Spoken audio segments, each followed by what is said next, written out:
What's good, y'all boys, man? I'm back with another reaction. And today, we find out if Michael Jordan would still dominate in 2025 with his exact game that he used to play. We're not talking about adding more threes to his arsenal. We're talking about Michael Jordan playing the exact way he always played and bring him to 2025. How many points could he really average? It'd be different if he was chucking threes, but we're saying he gonna play the exact same way he used to play. Y'all let me know. If he played exactly how he used to play, right now, I give him about 35 a game. If he start chucking threes and start hitting, I say about 42 a game. Cause we do got players like Luka, that Shea, they average high 30s. So who's to say Jordan would have? Y'all let me know in the comments right now before the video even gets started why Michael Jordan would dominate 2025. And do you think anybody could guard him? Do you think anybody in today's game would give Michael Jordan problems? Y'all let me know. And do you think that LeBron could stop Jordan? Hey, let's get straight to this video. I ain't gonna stop it too much. Don't forget to drop a sub. Hey, we finna hit 6K real fast. Then we going to 10K. Then we going to 100K. But all the Cloud Crew members, man, I missed y'all. We locked in 2025. Let's do it. You feel me? Every year or so, there's a discussion centered around players who played during the 1980s and 90s and their ability to not only play, but to dominate in today's NBA. Whether it's because today's players are thought of to be softer or that the league got rid of major rule changes to make offense quote-unquote easier, or simply because they're competitive, egotistical super athletes who have the most confidence in themselves to dominate against anybody at any time. Some former players have come together like the Avengers to confidently say that in the 90s, LeBron would have been just an average player. Okay. That's crazy. Some of these Let me stop theorists, this right here. Let's be real. There's a lot of LeBron slander. And we got to speak on this. Everybody knows that LeBron's my favorite player. But I know Jordan's better than LeBron. Right. But I said Michael Jordan's better than LeBron. Not everybody else. You feel me? Like, bro, I ain't gonna lie. Michael Jordan is probably the only other player that has a legit argument that he's better than LeBron. And I'm going to tell you right now, I done watched so much basketball. I know Jordan is better than LeBron for a fact. But I know that there's not two better basketball players than LeBron. Like, let's be serious, bro. Stop the slander and actually know ball. Like, put yourself in a position to get a player like LeBron in the 90s. That shit would be impeccable. Impeccable. Is that even the right word? Like, come on, let's be for real. Ballers, you really know what's going on. Like, let's just be serious. go as far as stating that had Michael Jordan played in today's NBA, he would have averaged a 40-point triple-double. Not just— See, like, look, this is the problem. My bad, I know I just stopped it. The older group, like the older guys, the older people that watch basketball back then, you know what I'm saying? Like people in their 50s, 60s, 40s. Bro, they can't accept real hoops. They know LeBron is insane. And you say he would be an average player in the 90s, let's be serious. But me, as a 21-year-old man, you know what I'm saying? I can accept that Jordan is better than LeBron, and I can accept that he would average 40 a game. Y'all gotta stop doing this bias shit. Like, bro, let's just be real. Like, they both are insane. LeBron would be one of the greatest players in the 90s, if not the best, behind Jordan. If Michael Jordan played in today's game, he would legit be the best, scoring 40 a game, and I can admit that. So can y'all just stop giving LeBron slander? 40 points per game across an 82-game season that's only been accomplished twice by we all know who. But 40 points, 10 rebounds, and 10 assists per game. If any player has a 40-point triple-double once in a season, it's viewed as an incredible feat. Right. It's an uncommon stat line among the game's top players. But to average those numbers across a season— 44, 24, and 10, that is insane. Sounds fictional. And until someone builds a time machine to grab a 27-year-old Michael Jordan and throw him into today's NBA, there's quite honestly no way to know what MJ would average. That would be the case if Daryl Ventura never existed. Daryl Ventura is a writer at Medium.com who crunched the numbers to give us the closest estimate for what type of wizardry Jordan would pull off in today's NBA. And to put the 40-point triple-double into perspective, the closest season Mike had to averaging a triple-double was the 1989 season. He averaged 32.5 points, 8 rebounds, and 8 assists per game. Since then, the NBA has added 2 major rules that increased offensive production in the NBA. Right. The defensive 3 seconds and the elimination of the hand-checking rule. Since 2003, a team's points per game has gone up 18%, and a team's field goal percentage has soared to over 46%, despite players taking nearly triple the amount of 3-pointers. Adjusting Jordan's stats based on how much scoring has increased in the NBA, in his near triple-double season, MJ would have theoretically averaged 38.5 points per game. Okay. Now throw in one more point and an increased pace from what it was 25 years ago. It would give Jordan the chance to grab a few more rebounds, a couple of assists, and a 40-point triple-double doesn't seem out of reach.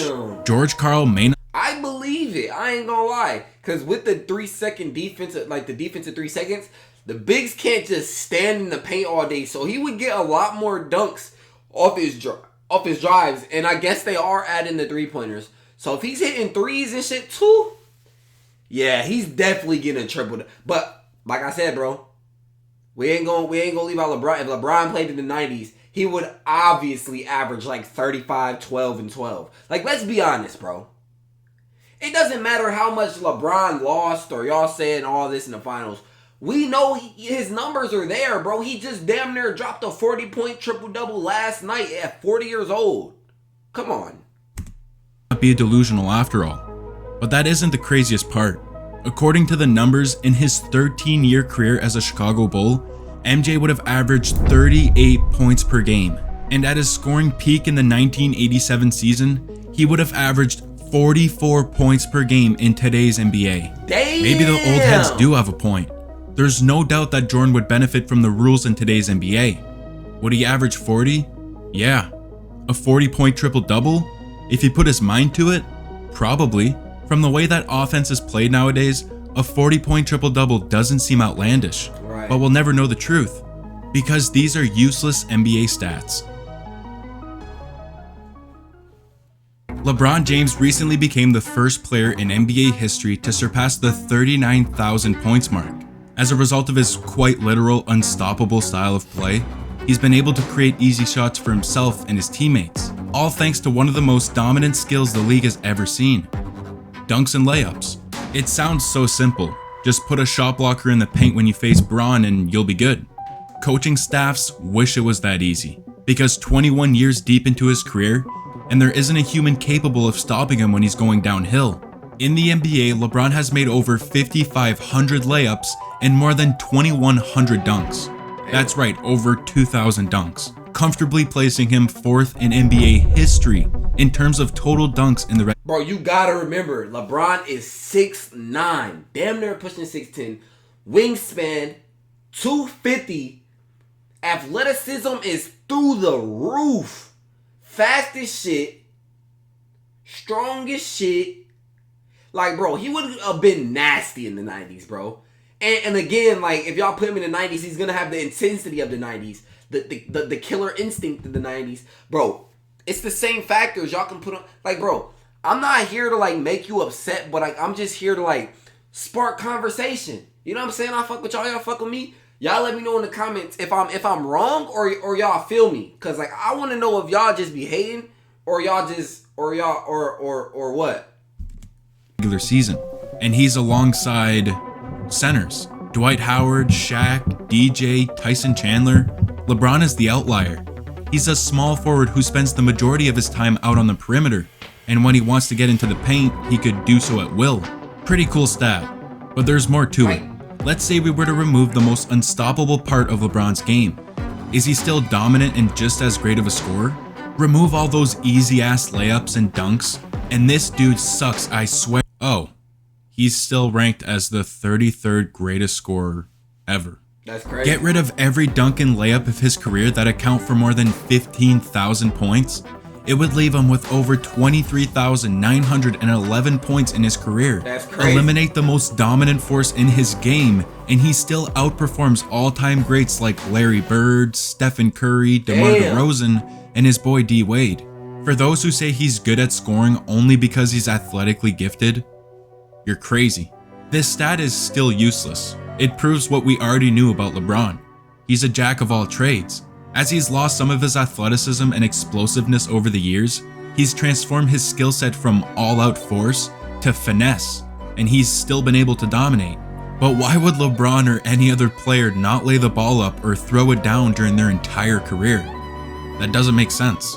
It's just another useless stat. Right. And at one point, the three-point shot was useless. Then it became normal. Then it became popular. And then it exploded into something that nobody could have predicted. The emphasis on the three-pointer today is arguably greater than any scheme or offensive loophole that's been abused to score points. Jack up as many threes as you can, and you'll either lose by 50 one week or win by 40 the next. Right. It depends on the night. Bro, I ain't gonna lie. What do y'all think about the three-pointers? Y'all let me know how y'all feel about the extra three-pointers that's going up. Why do you think it's ruining the game? Y'all really let me know. Let's take this to another level. Y'all need to talk to me in the comments. What's good? Hey, hit that sub button too. And it depends even more on the shooters that teams are letting take these deep shots. More than ever, we have seen players sign lucrative contracts with the sole reason being they can shoot. Michael Jordan made over $86 million during his time in the NBA. Davis frickin' Bertans has made just $7 million less in his career. All he does is stand in the corner, wait for the ball to swing his way, and jack up a three. That is crazy. The three ball has created careers for dozens of players. And thanks to Steph Curry, there are players today that solely rely on the three to create a career for themselves. If Steph was never proficient in shooting the deep ball, his career would have taken a complete 180 into a pass-first point guard, or maybe he just never reaches the success that he has now. If we got rid of every three-pointer that Curry has made in his career, he would be left with over 18,000 career points, knocking him down from having the 39th most points in NBA history down to the 71st spot with the likes of Isaiah Thomas and Jason Terry. A peek inside what Curry's career may have looked like had he not relied on the three. Still great, but not legendary. Let's say we took the 10 greatest three-point shooters of all time and got rid of all of their threes to illustrate who has relied on the three the most in their career. These are their career point totals and their all-time scoring rank on the left. And on the right are those same players without the three-point shot. Guys like LeBron, Vince Carter, and James Harden suffered the smallest drop-offs, simply because they have other aspects to their game that allows them to score efficiently. If the three-pointer never existed, these guys would have no problem carving out a career for themselves in the NBA. On the flip side, Kyle Korver and Klay Thompson wouldn't be the players that they were if it wasn't for the three. Would they become mid-range specialists, or would they turn into a modern-day Steve Kerr? Stand in the corner and patiently wait for the ball to swing your way.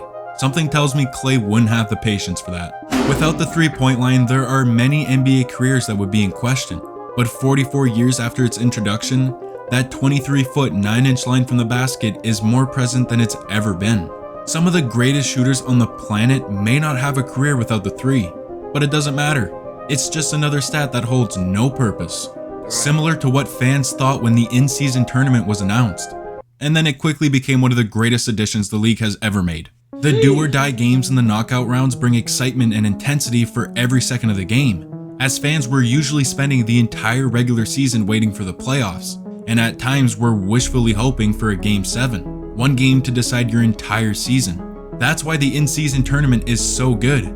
But what does NBA history look like had the league taken the approach of the in-season tournament? Y'all like that in-season cup? I think it's dope. I like the courts. It's like something interesting at the beginning of the year. I really do mess with it. Y'all let me know.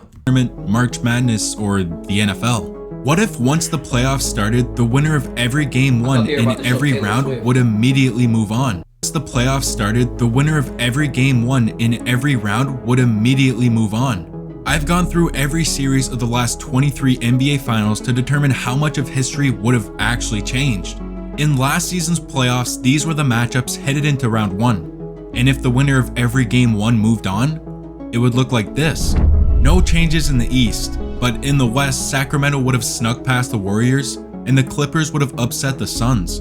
Now with these round 2 matchups, there are some series that didn't actually happen, like the Nuggets versus Clippers series, so we don't actually know who would have won game 1. For these cases, we'll take the winner of their first regular season clash against each other, and in this case, the Nuggets move on. Do this for every series, for the conference finals, and we're left with the same finals matchup. Denver wins game 1, so our champion remains the same. How exciting. Now do this for every series of the last 22 years, and it looks like this. With single game knockouts, only 8 of the last 23 champions remain the same. And to all of our demise, the Warriors' dynasty still takes place during the late 2010s. Except they three-peated this time. History repeats itself as Miami captures 2 titles during the LeBron era, and the Kobe and Shaq Lakers run it back. To everyone's surprise though, Phoenix and Orlando captures their first championship in franchise history. And the Sacramento Kings would have won back-to-back titles in 2003 and 2004. History would have been flipped upside down, dude. LeBron carries Cleveland to a championship in 2009, Derrick Rose brings the Bulls back to the mountaintop, and Brooklyn's Big Three actually gets it done. Had the NBA followed in the footsteps of college basketball or the NFL with a winner-take-all format, we'd be looking at players and franchises much differently with a ring on their finger. But we won't. It never happened, because these are useless NBA stats. True. Hey man, that's gonna do it, man. Like, comment, subscribe. He really got off track at the end. I don't really know how that added up with Jordan at the end, but it was interesting though. Hey man, y'all let me know how y'all felt about this video, man. Hey, like, comment, subscribe. God bless. Jesus loves you. We out.